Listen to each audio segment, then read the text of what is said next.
Muy buenas chicos, bienvenidos a F-Total. La Fórmula 1 no para después del Gran Premio de Portugal. Entramos de nuevo en semana de carrera, la que es para muchos nuestra carrera de casa. El Gran Premio de España está aquí, a la vuelta de la esquina.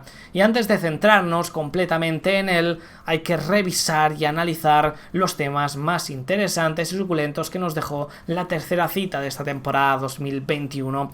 Y polémicos, porque la Fórmula 1 casi nunca se salva de polémicas y en este caso la tuvo. Y vamos a comenzar con Red Bull, con el equipo de la bebida energética, que fue muy crítico con la FIA al término de la carrera y denotó su frustración, su indignación con ella por los límites de pista y su implementación en estas tres primeras carreras. Unos límites de pista que les están costando muchísimo. En el Gran Premio de Bahrein fue la victoria. Esos límites de pista de la curva número 4 no permitieron que Max Verstappen consumara el adelantamiento a Lewis Hamilton y que ganara la carrera posteriormente.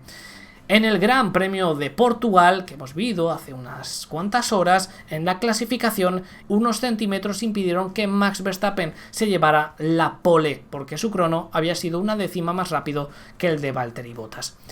Y en la carrera, los límites de pista de la curva número 14 impidieron que Verstappen sumara la vuelta rápida y un punto más a su casillero del Mundial de Pilotos. Y si empezamos a sumar, vamos a ponernos en el hipotético de que esos límites de pista no existieran, pues Verstappen, si hubiera llevado la carrera del Gran Premio de Bahrein, sumaría 7 puntos más a ese casillero. Y en el Gran Premio de Portugal habría sumado un punto más de esa vuelta rápida, lo que serían 8 puntos más en el Mundial de Pilotos y empataría con Lewis Hamilton por el liderato del mismo. Y ya no nos vamos a poner en el hipotético de haber conseguido la pole el sábado, porque esto me recuerda al capítulo de Los Simpsons, cuando con una tostadora consiguen viajar al pasado, matan a un mosquito y de repente están lloviendo donuts. Pues esto es un poco igual. Cualquier cosa que cambies, por mínima que sea, puede alterar el futuro de una forma inimaginable. Así que si hubiera conseguido la pole Verstappen, pues a saber qué es lo que hubiera sucedido en la carrera. A lo mejor si hubiera tocado en la primera vuelta con alguien, a lo mejor eso ya es imposible. Pero en los otros dos casos sí que nos podemos poner en esa tesitura. Y 8 puntos son muchísimos puntos. Y entiendo perfectamente la frustración que unos centímetros te priven de algo tan importante, te priven de algo tan grande. Y esa defensa de sus intereses, porque al fin y al cabo cada uno de los equipos de la parrilla defiende sus intereses a capa y espada, da igual si lo ves más justo o si lo ves menos justo. Es un poco como lo que hablamos hace no mucho tiempo de Aston Martin, que quería cambiar el reglamento a mitad de temporada porque a ellos no les había beneficiado este año. Pues esto es un poco lo mismo. Las reglas son las mismas para todos y deberían ser las mismas para todos. Y bueno, una vez que sabemos qué es lo que sucedió, vamos a escuchar a los máximos responsables y lo que opinan al respecto. Tanto los dos miembros principales de Red Bull como también a Michael Masi, dando una explicación de por qué se hizo lo que se hizo. Christian Horner: todo el debate sobre el límite de pista es simplemente frustrante. Quiero decir, ha sido brutal para nosotros durante los tres primeros eventos. La victoria en Bahrein, la pole de ayer y luego la vuelta más rápida. Así que ha sido bastante caro para nosotros. Norris superó a Pérez, se volcó con las 4 ruedas fuera de la pista y no hubo consecuencias. Así que no es consistente y eso no es una carrera cuando haces malabarismos con las reglas de esa manera, cargando duramente con la inconsistencia de la FIA. Helmut Marko: ahora hemos perdido la victoria, la vuelta rápida y la pole position. Todas las cosas buenas vienen de 3 en 3. Espero que esto sea el final. Algo tiene que cambiar. O haces un límite con bordillos o haces grava o algo así. Si sales, hay una penalización automática. Y ahora las palabras y las explicaciones del director de carrera, de Michael Masi. Fue coherente con la forma en que se describieron las notas del evento, en particular la versión adicional 3 que salió el sábado por la mañana. Y eso fue después de la discusión en la reunión de conductores sobre lo que sería y no sería tolerado. Los límites de la pista a la salida de la curva 14 se definen como cuando ninguna parte del automóvil permanece en contacto con el piano. Tras una revisión de lo que sucedió el viernes, en particular la curva curva 14 se estaba utilizando mucho más este año. No fue un problema en 2020, pero se convirtió en uno en 2021. Así que como resultado les di a todos los conductores la libertad de usar los pianos en esa curva de una manera similar a la curva número 5. Sin embargo, se les dijo que si obtenían una ventaja duradera de cada uno de ellos, que hay una serie de ejemplos de adelantar a un automóvil, marcar el tiempo más rápido en un mini sector, sea lo que sea que haya sido, será examinado. Habiendo visto después de la carrera esto, está muy claro que Max estaba A, fuera de pista, y B, que era más rápido en ese mini sector que nadie, y como resultado obtuvo la vuelta más rápida de la carrera, que es un punto del campeonato mundial. Lo que nos dice aquí Michael Masi es que se cambió el criterio a lo largo del fin de semana, pero que estaba muy claro antes del comienzo de la hora de la verdad, del sábado, que es cuando tiene que estar listo, cuando tiene que estar preparado. Así que, bueno, si lo tenían claro todos los pilotos, lo que se podía o no se podía hacer, pues no hay ningún problema en esto. Y dejaron muy claro que en la salida de la curva número 14 no se iba a tolerar ninguna salida de pista que conllevara una ventaja.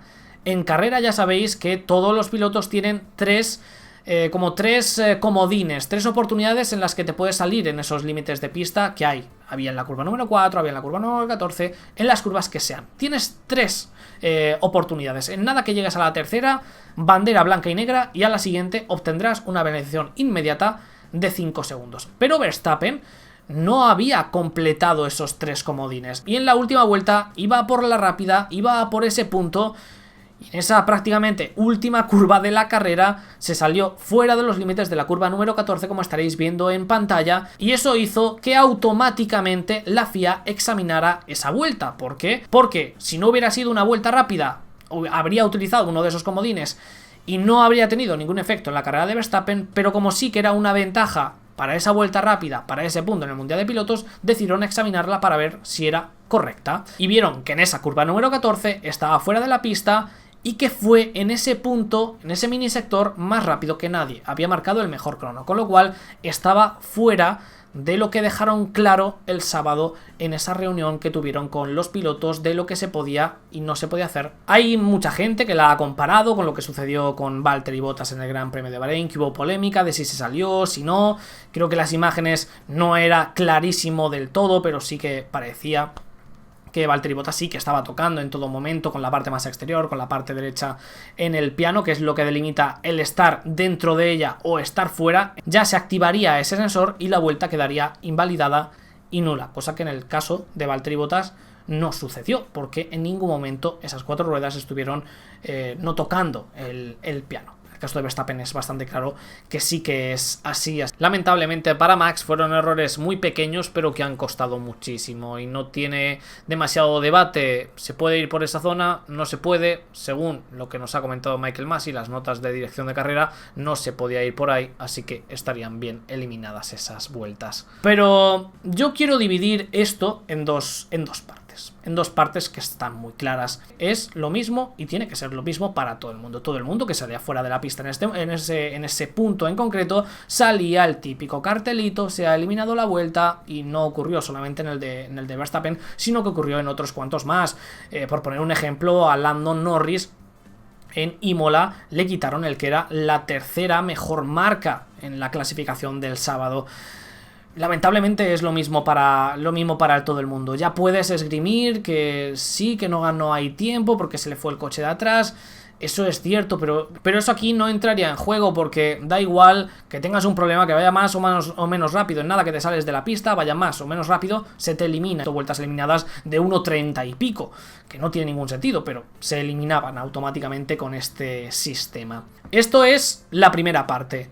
Pero vamos a ir ahora con la segunda. La FIA me está apareciendo en este inicio de temporada y con algunas acciones en concreto y con estos límites de la pista también, como el típico niño que es un coñazo y que quiere aparecer en todas las fotos, aunque no le toque, quiere aparecer en todas. Pues la FIA quiere aparecer en todas las fotos, quiere aparecer en todas las polémicas y quiere ser la que hace y deshace cuando no le toca. porque esto no le debería tocar. Cada vez que aparece el cartelito de le han eliminado una vuelta a tal, a cual, cada vez que escucho bandera blanca y negra, a la próxima recibirá una sanción de 5 segundos por saltarse los límites de la curva número tal. Es como si me dieran una puñalada en el estómago, una pereza enorme, me da muchísima pereza, porque es algo de lo que no deberíamos estar hablando en ningún momento y que no debería decidir la FIA. Ni la FIA ni un sensor tiene que decir si una vuelta es válida o no es válida. El que lo tiene que decidir es el circuito, de una forma natural, no de una forma artificial. Y no solamente es que estemos de acuerdo nosotros, los jefes de equipo, sino que también están los pilotos, lo están todos, excepto la FIA. Es más sencillo pilotar hasta el límite natural que te marca el circuito en lugar del que te marca una línea blanca. Creo que simplemente lo que tenemos que hacer es pilotar hasta el límite natural del circuito. Si el límite natural está fuera del límite de la pista, entonces necesitamos definir el límite de la pista. Si eso tiene sentido. Esto lo decía George Russell, que actualmente es el director de la asociación de pilotos, el que los representa. Los límites de la pista no tiene que ser una línea blanca, no tiene que ser el piano o no piano, no tiene que ser unos centímetros, no tiene que ser un sensor. Los límites de pista tienen que estar marcados de una forma natural. Da igual cómo lo hagas, tienes muchísimas alternativas. Con salchichas, con chorizos, con grava, con césped artificial, con lo que te dé la gana. Pero hazlo tal que así. No tiene sentido que la FIA se meta en estos berenjenales, se meta en estas polémicas cuando tiene una fácil solución y lo está pidiendo todo el mundo. Y creo que aquí estamos todos de acuerdo. Odiamos estar hablando de los límites de pista y sanciones por límites de pista y que una vuelta es válida, que una vuelta no es válida, porque eso no tendría que suceder. Es el circuito el que tiene que decidirlo. Y estamos poniendo el ejemplo de Verstappen porque es al que le ocurrió. Pero ahora vamos a ir, por ejemplo, con Lando Norris. Luego vienen los líos, luego vienen las polémicas, porque es muy difícil interpretar un reglamento en este sentido que es tan poco claro en unas acciones que pueden ser tan dispares en la Fórmula 1. Comparto, y compartimos todos ese empuje de intentar que las cosas cambien en este sentido de los límites de pista, porque no nos gusta cómo están implementados, pero hay que decir que nos guste más o nos guste menos, es lo que tenemos a día de hoy y es lo que tienen que respetar todos los pilotos. Y Verstappen, pues por X o Y motivo, se salió fuera de la pista en la vuelta rápida y salió fuera de la pista en la pole. Así que dentro de la mala implementación, pues es correcto que se le eliminen. Que debería haber hecho, pues obviamente es mantenerse dentro de los límites. Negativo para la Fórmula 1.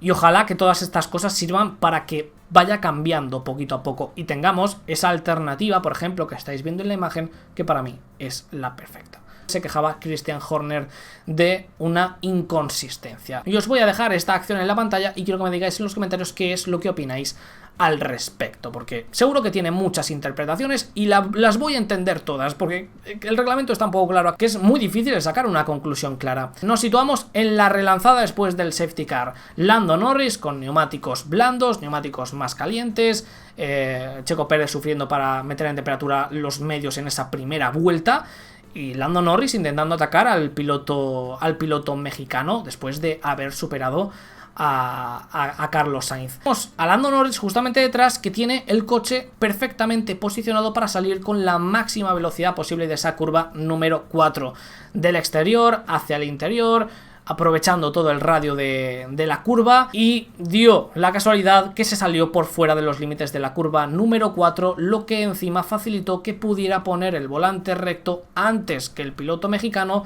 y que consiguiera algo más de velocidad. Dada la trayectoria de los dos pilotos y sobre todo la utilización de esos límites de pista, de la anchura del circuito, pues se puede decir que Lando Norris ganó algo de velocidad al salirse por esa zona y al poder poner el coche recto antes que el piloto mexicano, sumado a un mayor agarre de los neumáticos, sumado a un mejor radio de ataque de la curva, y hacen que la velocidad de Lando y de Checo en ese momento fuera muy dispar y que pudiera atacar el piloto inglés al mexicano en la curva número 5 en esa frenada y le ganara la posición. Y esto es a lo que se refiere Christian Horner exactamente. ¿Por qué a Lando Norris en ese momento no se le pidió que devolviera la posición a Checo Pérez si había utilizado los límites de pista previamente de efectuar ese adelantamiento? Pues bien, la FIA lo que esgrimió es que se salió fuera de los límites de pista en la curva número 4, pero el adelantamiento se produjo en la curva número 5. Y tiene una parte de verdad y una parte que no es tan cierta. La parte de verdad es que, claro, el adelantamiento se produjo en la curva número 5, pero ayudado por la salida fuera de los límites de pista de esa curva número 4. Algo ganó, que no fue mucho. Aquí no estamos hablando de 80 km por hora, estamos hablando de una distancia mínima que ayudó a que se produjera ese adelantamiento que se hizo y se efectuó en la curva número 5. Entonces, no fue decisivo, pero sí que tuvo algo que ver en el devenir de esta acción. ¿Que lo hubiera adelantado igual? Pues seguramente sí, dada la dinámica de la acción, del momento, de las gomas. O sea, daba igual. No creo que fuera determinante esa salida de pista, pero sí que ayudó. Entonces, ¿qué haces aquí? ¿Qué haces después de esto? ¿Le pides a Lando Norris que deje pasar a Checo Pérez? ¿Vas a cabrear al piloto inglés? ¿Vas a cabrear a McLaren y con razón? ¿O dejas a Norris delante de Checo Pérez, lo que dio al traste con todas las opciones posibles que tuviera en la carrera? Y al no hacerlo, has cabreado a Red Bull y has cabreado a Checo Pérez, que no entienden el porqué. Y cuando ni una de las partes está contenta, ni otra de las partes está contenta, da igual lo que hagas, es que hay un problema mayor. Y ese problema es la claridad y la consistencia de ese reglamento de la FIA. Y en este punto en concreto.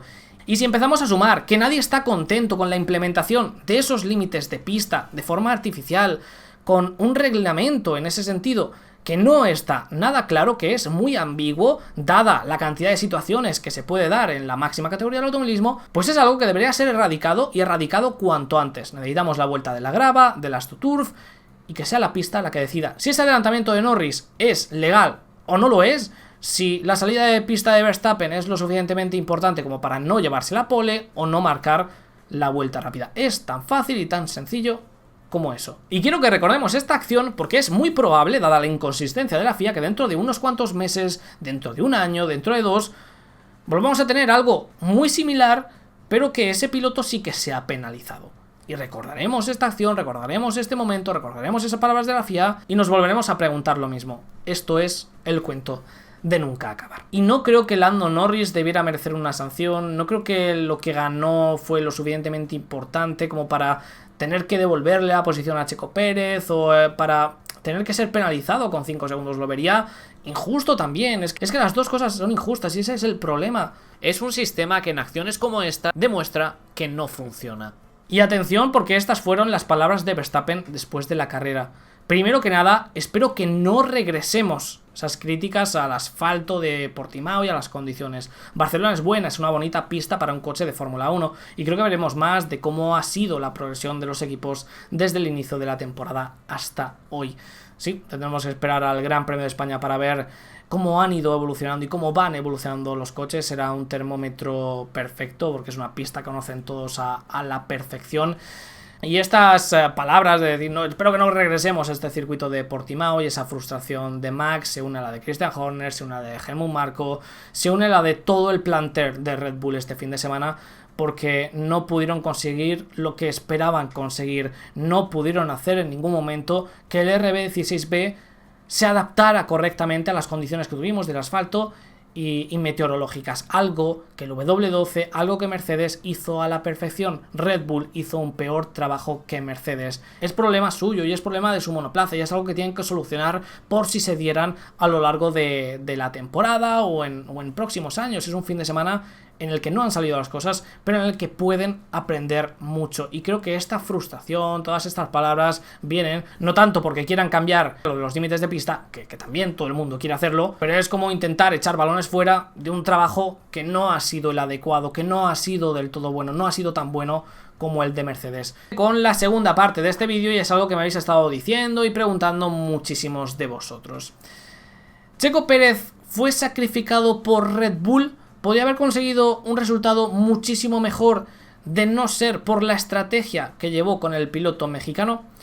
Ahí tendréis en pantalla cuál es la estrategia que siguió Sergio Pérez y no cabe ninguna duda que es una estrategia muy rara, muy extraña y que solamente un piloto como Checo Pérez podía llevarla a cabo, dar 51 vueltas con el neumático medio, que si no llega a estar la regla de tener que parar obligatoriamente, es que podría haber hecho seguramente toda la carrera con el neumático medio, ya obviamente sufriendo al final, pero es normal, son 51 vueltas con un mismo compuesto, que supone que es el medio, no es ni siquiera el más duro. Con el más duro podría haber hecho este Gran Premio, el de España, el de Mónaco, el de Canadá 2022, la mitad del de Miami, probablemente, con el medio 51 vueltas, que no está nada mal. Pero hay que tener en cuenta cómo fue la carrera de Checo Pérez y cómo era en ese momento de abrirse su ventana de parada.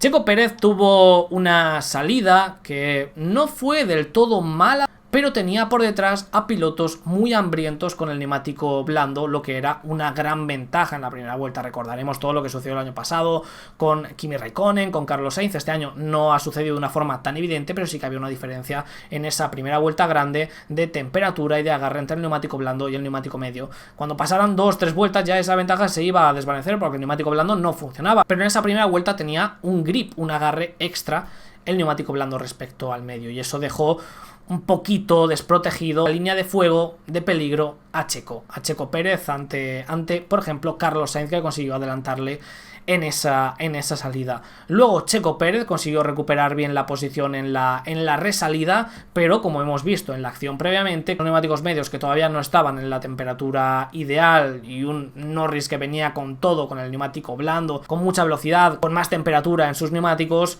pues hizo que Checo tuviera pocas opciones de defenderse. Es cierto que podía haber defendido el interior, haber sido más agresivo, pero creo que Norris, dada la diferencia en ese momento, le hubiera adelantado por el exterior. Por el interior daba igual, porque la siguiente curva era a la derecha. Si hubiera ido por el exterior, con la diferencia de tracción en ese momento que tenían las dos gomas, le hubiera adelantado también. Entonces aquí creo que Checo tenía pocas opciones de defenderse. Y aquí es donde vino lo decisivo de la carrera de Checo Pérez, las vueltas que se mantuvo detrás de Lando Norris, porque le costó mucho adelantar al piloto británico, y fue básicamente por la poca velocidad punta que tenía el Red Bull en esta carrera, y que también sufrió Max Verstappen, que no fue capaz de adelantar a Valtteri Bottas por mucho que lo intentaba vuelta tras vuelta. La velocidad punta simplemente no era suficiente debido a la diferencia de velocidad entre ambos coches. Finalmente sí que encontró el hueco y consiguió adelantarlo, pero ya era demasiado tarde. Lo estuvimos comentando por ahí por Twitter. En ese momento es decisivo, es crucial que Checo intente adelantar cuanto antes a Lando Norris, y cuando pudo hacerlo, cuando pudo encontrar ese momento, ya eran 9 segundos lo que le separaban respecto al líder de la carrera en ese momento, que era Valtteri Bottas. A partir de ahí veríamos el ritmo del piloto mexicano, que fue excelente, que fue muy bueno. Y para que os hagáis una idea de lo bueno que fue, a la altura que estaba de esos pilotos cabeceros, que era un ritmo muy similar a ellos, incluso estaba marcando los tiempos más rápidos en el segundo sector, por ejemplo. Era un ritmo muy parecido a lo que estaban teniendo los tres primeros en ese momento, pero claro, era una diferencia de 9 segundos la que tenía que recuperar. Pero para que os hagáis una idea, Hamilton, Verstappen y Bottas hicieron ya su primera parada. Checo Pérez se quedó en pista, llegaba alrededor de la vuelta número 41, que era el momento en el que Checo sacaba más diferencia a Valtteri Bottas, que en ese momento, cuando adelantó a Lando Norris, era el líder de la carrera y le sacaba 9 segundos. En ese momento, concretamente, Pérez le sacaba 18,7 segundos. En el pit lane se pierden alrededor de unos 28 segundos, alrededor de esa cifra. Si restamos 28 a 18, 19, nos quedamos en 9 segundos a lo que saldría en ese momento Checo Pérez de Valtteri Bottas. ¿Qué quiere decir esto? Que después de aproximadamente 20 y pico vueltas, 30 vueltas, estaba exactamente a la misma distancia de Valtteri Bottas. Había tenido el mismo ritmo que Bottas. Esos 9 segundos eran los que había perdido detrás de Lando Norris. Y hay mucha gente que me ha comentado después de la carrera que ese era el momento en el que tenía que haber parado Red Bull a Checo Pérez, haberle metido los duros, incluso haberle metido los blandos, haber hecho 25 vueltas con ellos, y que Pérez tuviera la oportunidad de acercarse a Valtteri Bottas, de recortar esos 9 segundos. Cosa que realmente era muy complicada en ese momento de la carrera. Y eso es lo que pensó Red Bull. Dicen, si le ponemos el neumático blando y hace 25 vueltas con él, el neumático blando es malo, es muy malo. Ha tenido muchísimo graining en la primera parte de la carrera con todos y cada uno de los pilotos que lo han puesto. No ha funcionado bien. Algo positivo para atacar a Valtteri Bottas y no algo negativo porque el blando lo estaban intentando evitar todos los equipos. Era un neumático muy malo, con el que habría sido complicado el reducir esa ventaja de 9 segundos. A lo mejor la primera vuelta sí, a lo mejor la segunda vuelta también, pero a partir de la tercera, cuarta, quinta, era muy difícil el seguir recortando esos 9 segundos, con lo cual esa diferencia era prácticamente imposible de poder recortar, que es con la que hubiera salido en esa vuelta número 41, si lo hubieran parado ahí. Y si lo hubieran metido los neumáticos duros, pues 3/4 de lo mismo, hombre, habría asegurado más esa cuarta posición y no había riesgo de que desfalleciera, como sí que lo había con el blando por lo mal que estaba funcionando, porque el duro sí que funcionaba bien en otros monoplazas, pero en Verstappen no estaba funcionando y eso lo sabían desde Red Bull. El Mercedes sí que lo estaba haciendo funcionar, sí que estaba extrayendo todo el mejunje de él, pero el RB16B no. Entonces Pérez no hubiera podido tener con esas gomas un ritmo lo suficientemente fuerte como para poder competir contra Bottas en esas vueltas, que estaba marcando vuelta rápida tras vuelta rápida y acercándose a Max Verstappen, con lo cual esa diferencia de 9 segundos jamás hubiera sido neutralizada. Entonces, en las simulaciones de Red Bull no había un escenario en el que se pudiera recortar esa diferencia de 9 segundos realmente. Y estamos hablando de recortar, luego otra cosa sería adelantar. Era imposible con este Red Bull el poder adelantar un Mercedes en esta carrera. Lo demostró Verstappen en la primera parte con Valtteri Bottas. No tenía una velocidad punta lo suficientemente buena. Habrían puesto mucha más ala que en Mercedes para intentar solventar los problemas que ya hemos visto que no se han solucionado durante todo el fin de semana. Y lo que decidieron, por el bien de la carrera de Checo Pérez y para intentar ayudar al equipo de la bebida energética de una manera indirecta, es lo siguiente. Punto número 1.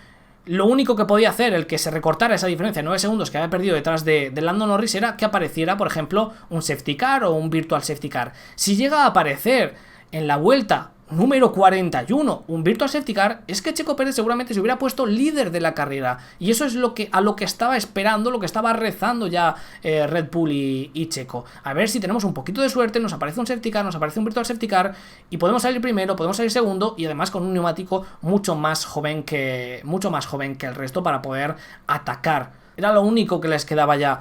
Punto número 2, para ser útil para el equipo, intentar frenar a Lewis Hamilton. Una vez que ya iban pasando las vueltas y veían que esa opción de que saliera el safety car se iba reduciendo y tenían que hacer la parada ya, sí, pues dijeron vamos a esperar un poco más, que adelante Hamilton a Pérez, que pierda algo de tiempo y después ya lo metemos al box. Esto sí que me pareció un poco absurdo porque Verstappen no tenía el ritmo suficiente con esos neumáticos duros, que sufrió muchísimo para meterlos en la ventana correcta para llegar al piloto inglés. Y ya como última razón para alargar tanto la parada de Pérez era el meter el neumático blando lo más tarde posible para hacer la vuelta más rápida lo más tarde posible, que se verán sus posibilidades incrementadas de sacar la vuelta rápida y de llevarse ese puntito que luego puede ser decisivo en su lucha por el Mundial de Pilotos y su lucha por el Mundial de Constructores.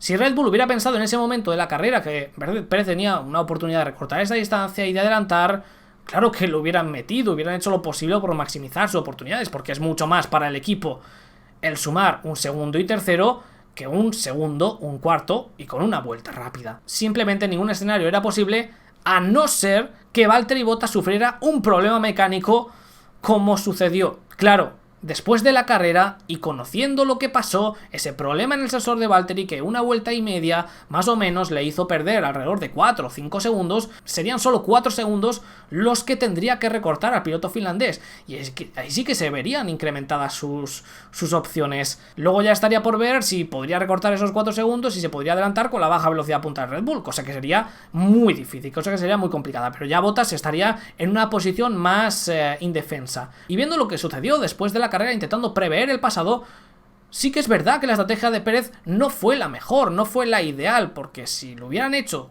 tal como lo hemos comentado anteriormente, de haberlo parado en la vuelta número 41, pues a lo mejor con el problema de Bottas sí que habría tenido la oportunidad de atacarlo. A lo mejor en ese caso entonces sí, porque son 5 segundos los que perdió. Pero el problema es que Red Bull tiene que decidir en base a lo que está sucediendo en la carrera y en base a lo que puede suceder realistamente. Y en ningún plan entra que Mercedes pueda tener un problema de fiabilidad de este estilo que solamente cueste 4 o 5 segundos. Así que Red Bull en ningún caso creo que sacrificara a Sergio Pérez. Intentó maximizar las oportunidades de Pérez, dadas las circunstancias de la carrera, que eran bastante complicadas para pasar de esa cuarta posición, que era lo único que podría maximizar sus oportunidades, que saliera un safety car. Pues eso es lo que intentaron. Lo que sucede después ya no puede controlarlo el equipo de la bebida energética. Su carrera lamentablemente no la decidió la estrategia, no la decidió el ritmo, no la decidió nada de eso. Todo eso estuvo en el punto justo, dadas las circunstancias de la carrera en ese momento. Lo que decidió su carrera fue el estar detrás de Lando Norris durante tantas vueltas. Y es lo mismo que piensa él. Eso es lo que dañó su carrera. Hoy ha sido una carrera muy ocupada de mi lado. Lando logró pasarme en la curva 4, pero pensé que tenía las 4 ruedas fuera de la pista, que realmente, como hemos visto, era tal que así. Así que no defendí pensando que tendría que devolver el lugar debido a los límites de la pista, algo que no llegó a la conclusión la FIA. Pero ese no fue el caso. Fue un error de juicio por mi parte y un error, pero estar atrapado detrás de Lando comprometió nuestra carrera y nos costó mucho tiempo. Cuando lo adelanté, mi ritmo era bueno, pero creo que el daño ya estaba hecho. Después intentamos hacer algo diferente con la estrategia, yendo largo con la esperanza de un coche de seguridad. Justamente lo que hemos comentado, lo dice Checo, que es lo que intentaron, pero no funcionó y el cuarto fue lo máximo que pudimos hacer. Definitivamente estamos progresando bien con el coche y el ritmo de carrera. Lo entiendo cada vez más los kilómetros extra que estoy conduciendo. Esta es la buena noticia. Hemos visto a un Checo Pérez bastante sólido durante todo el fin de semana, sin denotar esos problemas más allá de los que ha sufrido el RB16B en líneas generales, y cada vez se encuentra más a gusto. Le vimos un ritmo de carrera muy fuerte, muy imponente cuando consiguió adelantar a Lando Norris, pero el problema es que el daño ya estaba hecho. Hay que darse con la parte positiva. Vimos un Sergio cumpliendo en la clasificación, quedándose finalmente con lo que sucedía a Max Verstappen también, a una décima de su compañero de equipo, en esa cuarta posición. Y luego en carrera lo único que se le pueda sacar es esa salida, esa resalida, pero que lo tenía difícil teniendo en cuenta que detrás venían los coches con neumáticos blandos y era el que estaba en peligro, el que los tenía que intentar parar a todos como pudiera. Ritmo en esa primera parte, que es donde se podía comparar, era el mismo que el que tenía la cabeza. Y esto es muchísima esperanza, mucho optimismo por lo que está por llegar. Un fin de semana sólido por parte del piloto mexicano, y ahora a ir a por más en el Gran Premio de España, porque poquito a poco vemos que esa adaptación se va completando. Un fin de semana muy complicado para el equipo de la bebida energética y del que tendrán que reponerse en este Gran Premio de España. Un fin de semana muy interesante el que tendremos por delante, porque el circuito de Barcelona-Cataluña es perfecto para poder poner dónde están cada uno de los coches actualmente después de las primeras evoluciones de esta temporada 2021, y donde Red Bull espera golpear tan fuerza e igualar la contienda con el equipo Mercedes. Vaya batalla que estamos teniendo entre ellos, no se quieren perdonar nada, ni ese punto de la vuelta rápida, quieren intentar aprovecharlo todo. Y esto es como todo y como todas las escuderías en la Fórmula 1, quien no llora no mama. Dejadme en los comentarios qué opináis acerca de todo esto. Recuerdo que en la descripción tenéis el link de Instant Gaming, el patrocinador del canal. Cualquier videojuego que necesitéis en formato digital lo tendréis ahí al mejor precio. Aparte de aprovechar ese prezazo, apoyaréis el canal comprando desde ahí. Tenéis oferta que se va renovando día tras día, tanto de Switch como de PC, de PlayStation, de Xbox. Echad un vistazo si os interesa. Y también el sorteo, que ya se sabe, el ganador del mes pasado, y en breves se activará el de este mes de mayo. Echad un vistazo ahí en la descripción. Dejadme en los comentarios qué opináis, suscribíos, dejad vuestro like y nos vemos en el próximo vídeo, chicos. Hasta luego.